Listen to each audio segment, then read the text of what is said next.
Ah, Noël, la fête préférée des enfants. Mais croyez-moi, cela n'a pas toujours été le cas. Revenons donc sur l'histoire de cette fête qui date de bien longtemps et dont beaucoup ignorent les origines. Commençons par le commencement, si vous le voulez bien. Au début, c'était plutôt ça.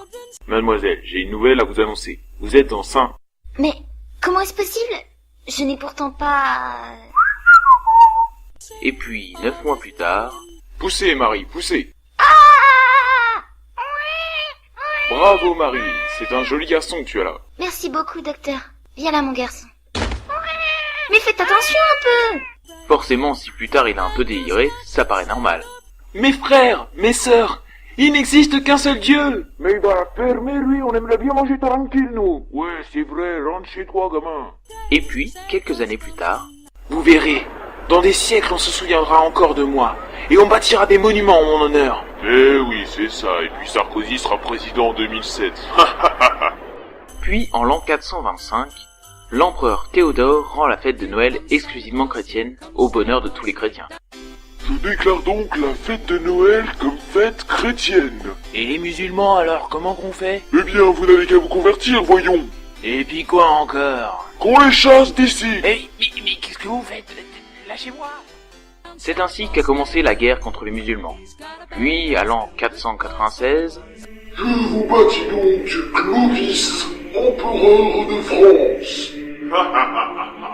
Pauvre fou, maintenant ce royaume est mien.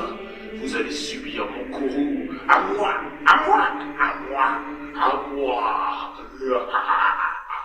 On célèbre ainsi la naissance du petit Jésus tous les 25 décembre jusqu'au début de la Renaissance. C'est alors qu'en 1560, on abandonne le principe de la crèche et on célèbre l'arbre de Noël. C'est ainsi qu'au 19e siècle, le Père Noël apparaît aux États-Unis et est l'équivalent de Nikolaus des Allemands. Oh. Que veux-tu que je t'offre pour Noël, mon petit? Maman, le monsieur barbu me fait peur, il est trop poilu. Allez-vous-en, malotru. Mais madame!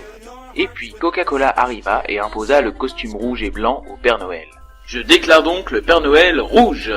Mais voyons, le Père Noël est vert, c'est bien connu. Mais que faites-vous avec cette liasse de billets? Ah mais oui, bien sûr, le Père Noël est rouge, suis-je bête? Et de nos jours, voici comment nous fêtons cette magnifique fête. Joyeux Noël, fiston. Vas-y, ouvre celui-là. Ouais. Mais c'est un vieux camion de pompier. Elle est où ma PS3? Je veux ma PS3. Mais le Père Noël n'a pas les moyens d'acheter des choses comme ça. Mais non, elle vaut seulement 400 €. Et voilà, conclusion, la fête de Noël qui a démarré par une crèche s'est terminée par un arbre à fric. Je vous souhaite donc plein de bonheur, mais surtout, joyeux Noël! Ho ho ho ho!